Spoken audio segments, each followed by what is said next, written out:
Obesity. 40% of Americans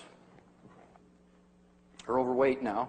They're obese, 30 pounds overweight over their ideal weight for their body type and height and so forth. 40% of Americans are obese. This is relatively new. 50 years ago it was like 15%, and 100 years ago there was very rarely, less than 1% of Americans were obese.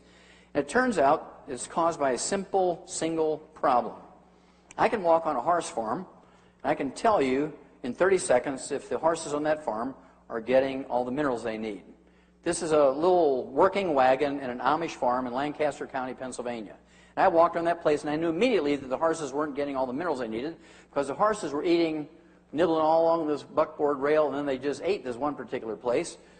Why did they eat that one particular place? Because that's where the farmer put his hand when he jumped out of the wagon every time. His hot, sweaty hand full of what? Salt. Okay? Now, my daddy had a 4th grade education, and he knew every time he'd see our cattle chewing on the fence and eating dirt and chewing on the feed box instead of eating the feed, they were minerally deficient. He'd give them minerals and it'd go away. And we usually learned painfully when we were a kid that it's not socially acceptable to chew on the furniture and eat dirt. Bam! Don't do that anymore. That chair costs a lot of money. Ooh, okay. If you're that hungry, go into the kitchen and have a piece of pie and ice cream, or eat a Twinkie, or have a RC and a moon pie. And so people began to recognize these cravings, which we call pica and cribbing in animals and munchies in people. The munchies in people are pica and cribbing in animals. Pica and cribbing in animals are the munchies in people. And so we've been taught that these cravings and the munchies are due to a Twinkie deficiency.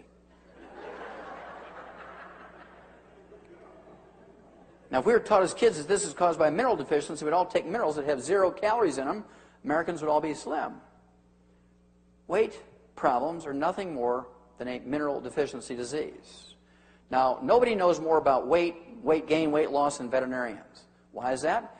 When you put an animal into the feedlot, what are they supposed to do? Lose weight or gain weight? Gain weight. So we know the technology. And snack food companies know this. They spend a lot of money on research learning the technology of weight gain. And they fix their little snacks to make sure that you just can't eat one. In fact, one of them, Lay's potato chips, even uses that as their motto on their bag. You just can't eat one. And so they fix it so you're minerally deficient if you eat their stuff. Okay? But if you take your minerals, the cravings go away. And that alone, you can lose 10, 15, 20 pounds just because you're not desiring to eat things between meals. You're not going to sit there and watch TV and fill your face all night because you don't have those cravings anymore. It's not a problem with your self-respect. It's not a problem. You don't have a deficiency of hypnosis. You don't have a deficiency of acupuncture. You don't have a deficiency of ephedra. You have deficiencies of minerals. You take your mineral program, need a couple of meal replacers a day, give up some carbohydrates, which you learn from Clive McKay and William Banting and so forth, and Bob Atkins. You give up carbohydrates in your bread and your pastas and your rice and your potatoes, and you're going to lose weight and keep it off. It won't come back as long as you stay on that program. But as soon as you go off your minerals, the cravings start up again because it's a mineral deficiency. You'll always get rid of the cravings within 10 to 14 days.